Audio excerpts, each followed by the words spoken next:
it into the glass, swirl it around, as I said to you before, throw it out, because you want to get rid of any odors that are perhaps on the lip of the glass.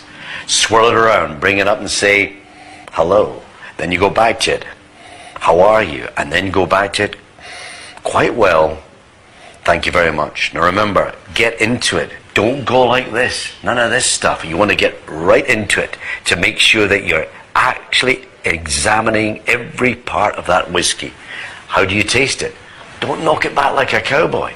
Take the water. But don't just pick up a jug like this. What you need to do is to pick up a jug with your finger in the water. Why? Because you want to test it. Why do you want to test it?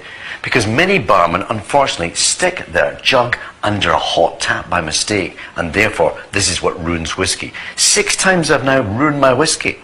6 times. Twice in America, once in France, once in Stockholm, and twice in England. So, you take the still water, you put it into the whiskey, reduce it down to 35% alcohol. 35% alcohol is the ideal strength for really bringing out the whiskey in the palate. Put it in the mouth. And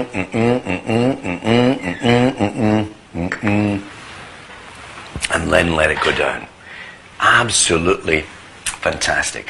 If in fact I hadn't added sufficient water, what would happen? This is what would happen. Your face would start grimacing. It would start changing because it was affecting the taste buds, anesthetizing them. So all you need is a little water.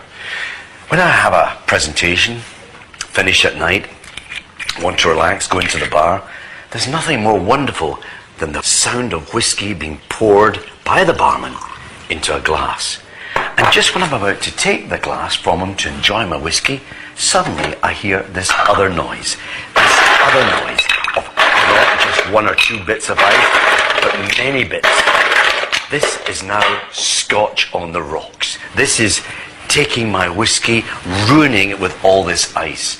In the olden days when there was no ice, the Scots had to improvise. So what did they do? They went to the riverbeds. They took the cold rocks that had been chilled by the mountain snows. They put that into the whiskey and that chilled it. And that's why we call it Scotch on the rocks. All I'm saying to you is this. If you're ever in a bar and you want to try and enjoy your whiskey this way, don't take it. Take hold of the barman and show him what it's all about. Yeah, chuck it away. You don't need it.